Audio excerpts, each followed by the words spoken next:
I don't do Christmas well. That's hard. It's a disconnect for my grandchildren because I look like Santa Claus. And I don't know why it is, but this time of the year I've become more irritated than I usually am. This time of year, I think I've got to get through this one more time.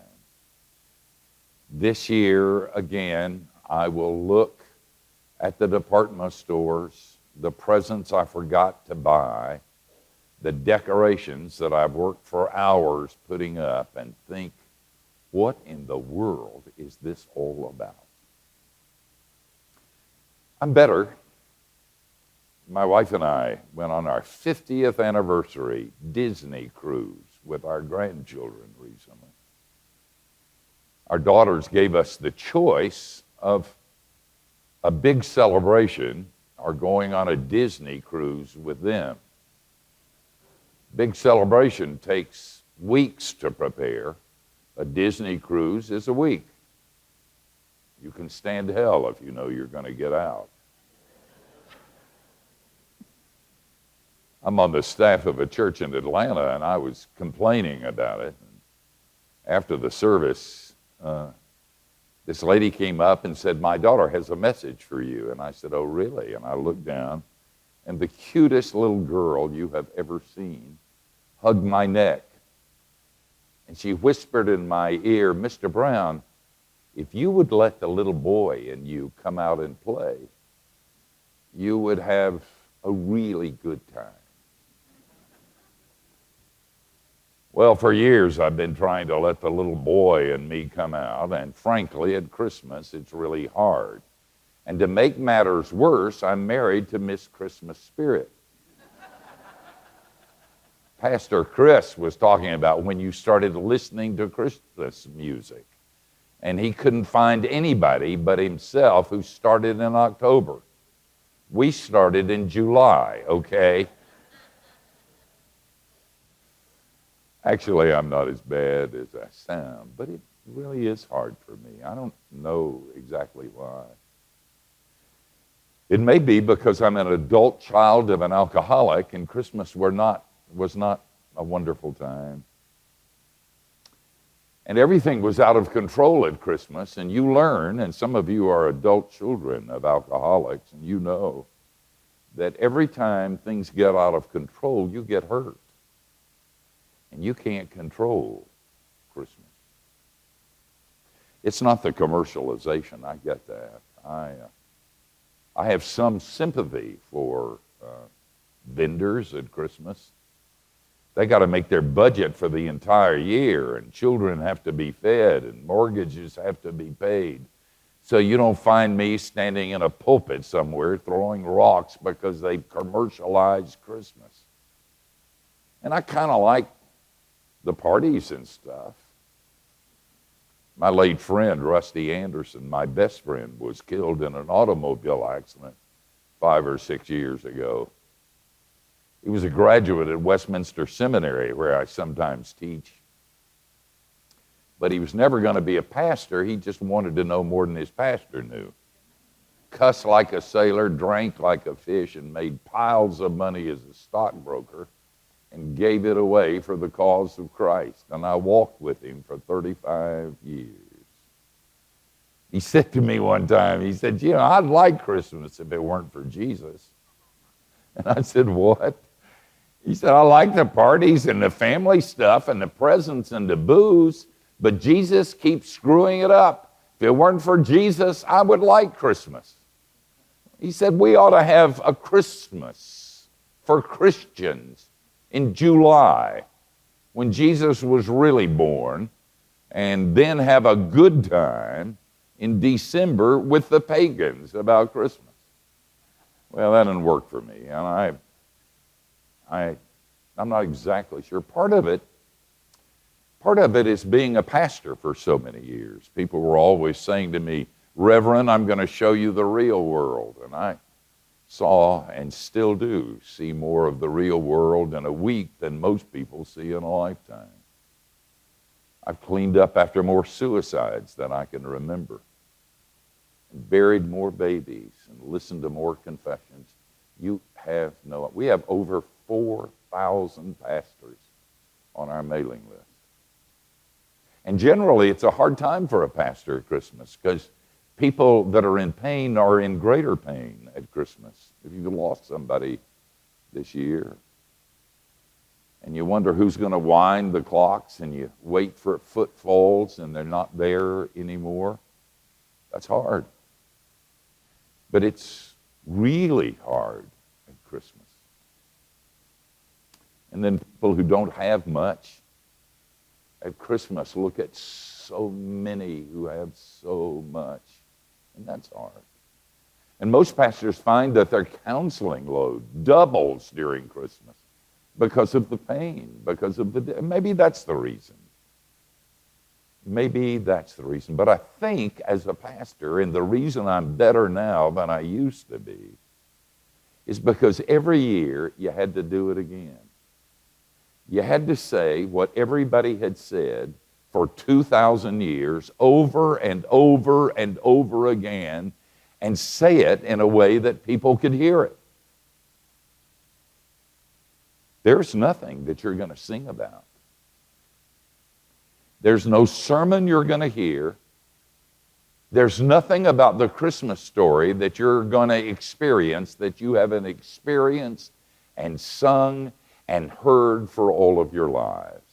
The problem is that after a while you don't listen. After a while, it's just one more thing after a while. It's like the man who worked at the railroad and his job description was tapping the wheels on the train, and somebody said, "Why do you do that?" And he said, "I don't know, but I don't miss one." And so every year it's a challenge to say it in a way. It's amazing, you know. It really is amazing. We as Christians sometimes forget how radical our faith really is. You know, nobody would make this up. If I were going to do a designer religion, it wouldn't be ours. I'd make God nicer. You know what we believe? We believe that there's a God who is eternal and infinite and immutable and omnipresent and omniscient and omnipotent, who is the creator of all that is and the ruler of all that is and the sustainer of all that is, and he entered time and space and blew his nose the way we do. Good. If you believe that, you'll believe anything. He walked our dirty roads. He was tired the way we're tired. He died the way we've got to die. He was lonely. He was even afraid. God was. And if you believe that, you'll believe anything. They hung him spread eagle on cross beams on the town garbage heap between two thieves and buried him, and that dead man got up and walked. And if you believe that, you'll believe anything. And then to make matters worse, he was lifted up in a cloud. Come on. He was lifted up in a cloud and sits at the right hand of God and rules. If you believe that, you'll believe anything. But we've been believing it for so long and walking it for so long, we don't see how weird that really is. It really is God in a stable. What's that about? Eric Guzman, George Abahider over here, my beloved friend and staff member, does our video. And we have another beloved friend and staff member by the name of Eric Guzman. Eric has 3 kids, and one is Madeline, and he was explaining, they were going to school, and he was explaining to her about the resurrection of Christ and the ascension and the return of Christ, which is what Advent is about, by the way. And he was explaining it to her, and she was in the back seat of the car, and she said, "Daddy, who makes up this stuff?" But we believe it, don't we? There is probably no stronger apologetic point than that we believe the unbelievable. I mean, if you were from Mars and I told you I believed in a good, loving, just God, you got to say, you're out of your mind. What about all the war? And what about all the hunger? And what about all the suffering? And what about all the oppression? And you believe in a loving God? And then you think, where in the world did we get? I mean, it's not as if people haven't always suffered. It isn't as if there have been times when we didn't have war. It isn't as if things were not always dark. They've always been that way. And yet in the middle of that, there are a people who believe that there is a God who loves. Where do we get that? You ever think that we got it because it's true? Sometimes we need to be shaken as Christians. And we need to have an attack of sanity and be aware in the middle of all of the religious nonsense and the cliches and the silly, superficial stuff that there is a God. That God has come to us, and he's come in a stable, and he did it so we wouldn't scare the spit out of us. Let me, instead of reading from the traditional Christmas story, let me read the premier theological statement of Advent, Christmas. It's in the first chapter of the Gospel according to John, and I'm going to start, you're familiar with it. I'm going to start reading at the first verse. Listen to this. In the beginning was the Word, and the Word was with God, and the Word was God. He was in the beginning with God. All things were made through him, and without him nothing was made that was made. In him was life, and the life was the light of men, and the light shines in darkness, and the darkness did not comprehend or overwhelm it. There was a man sent from God whose name was John. This man came for a witness, to bear witness to the light, that all through him might believe. He was not that light, but was sent to bear witness of that light. That was the true light, which gives light to every man who comes into the world. He was in the world, and the world made through him, and the world did not know him. He came to his own, and his own did not receive him.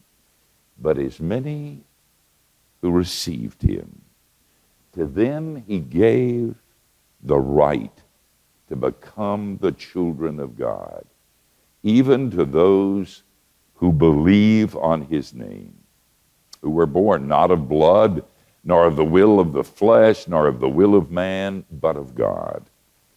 And the Word became flesh and dwelt among us. And we beheld his glory, the glory as of the only begotten of the Father, full of grace and truth. John bore witness to him, and he cried out, saying, This was he of whom I said, He who comes after me is preferred before me, for he was before me. And of his fullness we have received grace upon grace. For the law was given through Moses, but grace and truth came through Jesus Christ. No one has seen God at any time. The only begotten Son, who is in the bosom of the Father, he has made him known. We've read the Bible too much. Quit it. And when we read it, we only read the parts we underline. Stop it. The Bible is meant to cause you to say, oh, that can't be true. No way that could be true. I can't believe it. That's too good to be true. For instance, in the verses I just read to you, we see a God who is a whole lot different than anybody thought he was. In the beginning was the Word, and the Word was with God, and the Word was God. I don't have a bit of problem with that. Thunder, lightning, judge. I'm a sinner and I better get it straight or he's going to break my legs. And then the Word becomes flesh and dwelt among us. Grace upon grace. A stable, animals, shepherds, a no place that nobody ever heard of, a little town without sophistication. That's God coming to his people. Let me give you a mini lesson in history. Some 1,500 years, 1,700, maybe a little bit more, before the birth of Christ, a group of people in the middle of the desert, nobodies. By the way, the word Hebrew probably means wanderer. If you've ever been to Africa, and I have, and you've seen the Maasai tribes, and I have, that's the early Jews, nobodies. Middle of the desert, moving with their animals, smelling, no showers, no deodorant, a group of people who were unsophisticated, uneducated, and somehow this group of nobodies that nobody paid any attention to developed the highest form of ethical monotheism the world has ever known. One of the arguments for the existence of God is that Jews are, when was the last time you had dinner with a Babylonian? One of the arguments for the existence of God is that people have been kept definable all these years. They began to move down in the midst of very sophisticated cultures. They began, picture it in your mind, move down a corridor of time. And about 700 years before the birth of Christ, another theme of human history began to move in a parallel column. That would be the Greeks and the Romans. Alexander the Great, you remember? The Peloponnesian Wars, you remember that? You remember the philosophy that came out of the Greek mind? You remember the magnificent art that came out of the Greek mind? The Romans came along, and the Pax Romana took place, the Roman peace. There was, for the first time in recorded history in Western civilization, peace. There was a common language. There was a common road system. There was a common coinage.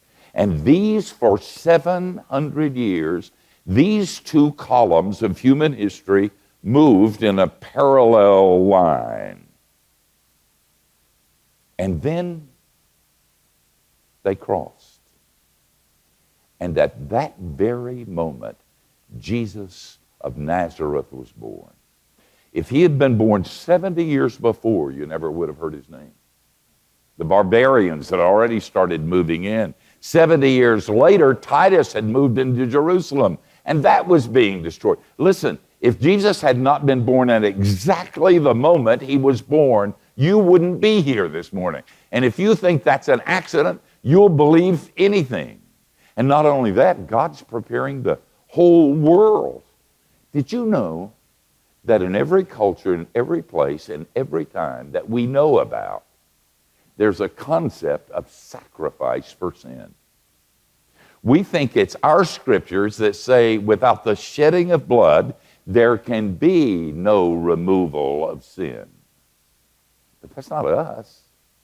The primitive animists believe that too. Sophisticated culture, everywhere, in every place, in every time, all over the world, without the shedding of blood, there can be no remission of sin. And then that gets honed in Israel. And we read about the Lamb of God, the sacrificial lamb. And then it's honed further, and the gospel says the Lamb of God that was slain from the foundation of the earth. And the Greeks said, I understand. And the Jews said, I understand. And the animists said, I get it. That's built into our DNA. You think that's an accident? You're crazy. And then cultural thought forms. Logos is not a particular proclivity of Hebraic peoples. Did you know that the Greeks in their philosophy believed in molecular physics before anybody knew what that was? They said this pulpit was not solid, that it was loose, as was everything else in the universe. And something held it together. You know what they called it? Logos, the Word.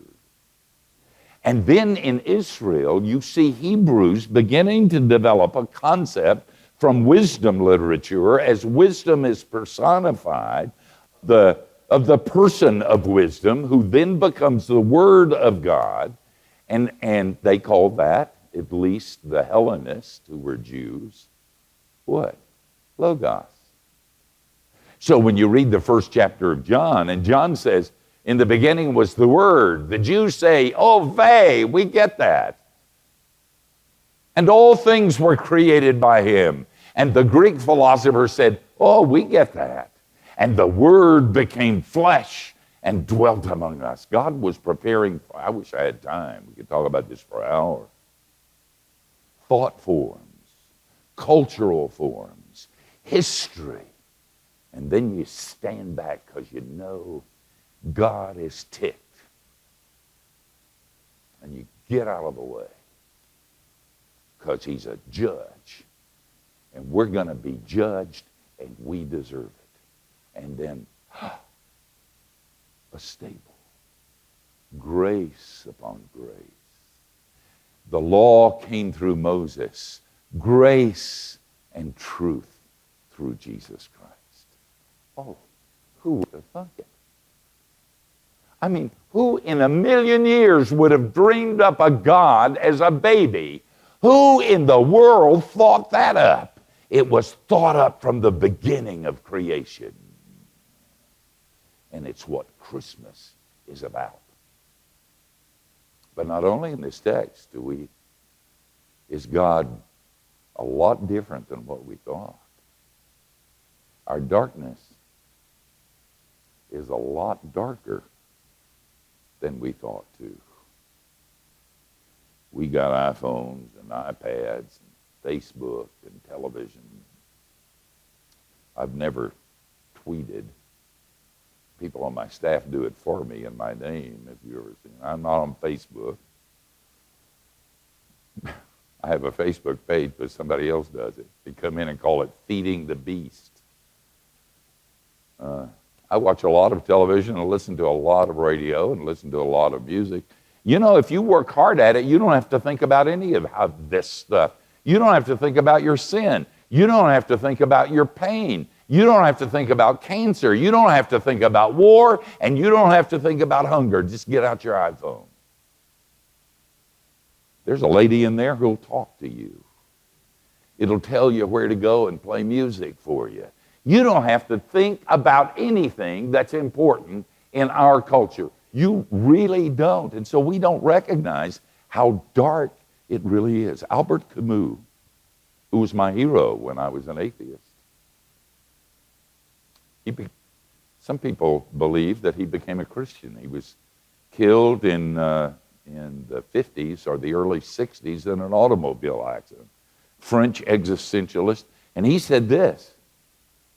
He said, the only question is the question of whether or not we should commit suicide. And if you don't understand that, you've been conned. There's no God, there's no meaning. If there's no meaning, there's no value. And if there's no God and meaning and value, you're a turnip and you're going back to the dust and nothing matters. They give their speeches if you're willing to listen. The scientists tell me I'm a blob of protoplasm. The statisticians tell me about my future, and the historians tell me about my future. They say I'm a rat running through a maze, the sociologists say, and then the philosophers try to give me a reason for running through the maze. And then I listen to their little speeches, and all I can hear is the dark, cold, hollow, empty silence. Schopenhauer was sitting on a park bench one day, had his head in his hands, And he was approached by a curious policeman that said, "Who are you?" And he said, "I wish to God that I knew." But it's Matthew Arnold writes, most men eddy about here and there, eat, drink, love, hate, are raised aloft, and they hurled in the dust, and then they die. And nobody asks who or what they have been any more than he asks what waves o' the midmost ocean have foamed for a moment and gone. That's reality, and that's all anybody's got to say unless somebody speaks outside. But it's not just that, it's personal. You don't fool me. You're in church. But everybody here has a secret. Every one of you. Everybody here has a secret, including me, that you can't tell anybody else. Or you'd be so ashamed you'd have to leave in embarrassment. I'm an old guy. I've been trying to be good all my life. And I haven't been able to pull it off. I'm cramming for finals. I'm kind of glad because I can't stand myself anymore. I've hurt so many people and done so many things that are so wrong and offended so many people I didn't mean to offend. Sometimes I meant to. I just can't tell you. And I carry the burden. Who's going to forgive me? Who's going to love somebody like me? You don't know me. You don't know a thing about me. I stand in front of you and say religious stuff and write religious books and do religious broadcasts and teach religious students to be more religious. But you don't know a thing about me. And you don't know the burdens of darkness that I carry. And I don't know the burdens of darkness you carry, but I've got your number because it's universal and it's radical and it's dark. And anybody who tells you different is lying to you. I don't know how the church started talking about how people are nice and good. That's not true. The heart is deceitful above all things. It's desperately corrupt. Who could understand it? And the darkness has not overcome it, John says. But don't forget, and this is the important thing, not only is God a lot different than we thought he was, not only is the darkness more dark than we thought it could possibly be, God's love is so astounding and so unbelievable and so radical that we don't have the capacity to even understand it. That's what Christmas is. And it's the message that we have for the world. We told them we were good and they could be good like us. May God have mercy on us. That's not our message. That's not the gospel. That's empty, cold, dead religion. As empty as the little speeches by the sociologists and the psychologists and the statisticians and the sociologists and the whatever. That's not our message. Our message to the world is we don't care where you've been. We don't care what you've done. We don't care who you're sleeping with. We don't care what you're drinking. We don't care what you're smoking. We don't care who you've hurt. You come to Jesus because in his name is the one who was named and lived and died for sinners like us. I was in Pittsburgh a number of years ago. I spend much of my life in hotel rooms and on airplanes. Hate both. And, you know, sometimes I'd like to tell you I pray and fast in those hotel rooms, but I don't. I turn on television and I watched a religious program. I don't watch many religious programs. And there was a woman who was crying, and it was real tears. She was really weeping. She was sobbing. And she told her story. She said she had grown up, she was an atheist. She grew up in an atheist family, had never read the Bible, had never even prayed, "Now I lay me down to sleep," didn't even know what the Lord's Prayer was. Said she had never been to church except one time when she was a tourist in Europe and she went to a cathedral, and that was just for 2 minutes. Never been in a church. And then in her 30s, her daughter was hit by an automobile and was in a coma at the local hospital. She said that she went to the hospital and talked to the attending physician and asked the prognosis, and he said it's not good. She could die tonight, or she could be in a vegetative state for the next 20 years. And she said, do you know what I did? She said, I left the hospital, walked across the street to a bar, and I got plastered.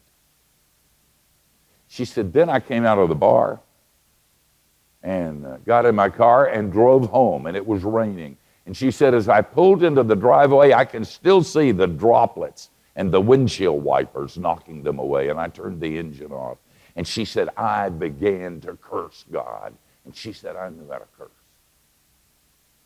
She said, after a half an hour of pouring out all of my anger and all of the venom at him, I was silent. And in the silence, there was a voice. And the voice said, that's the first time you've ever spoken to me. And I love you. You don't fool me. You look so religious.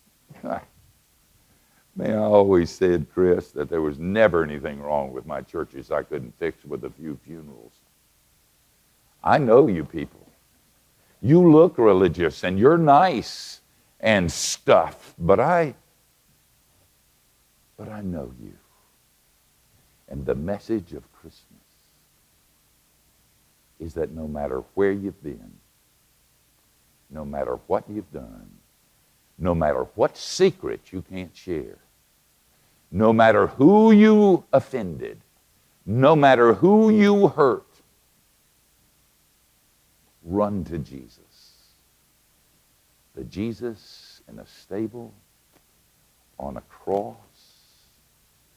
and he's coming back to love us more and clean up the mess. So, Merry Christmas. Even from an old Scrooge. Even telling you about it again gives me a spirit of Christmas. So, Merry Christmas. You think about that. Amen.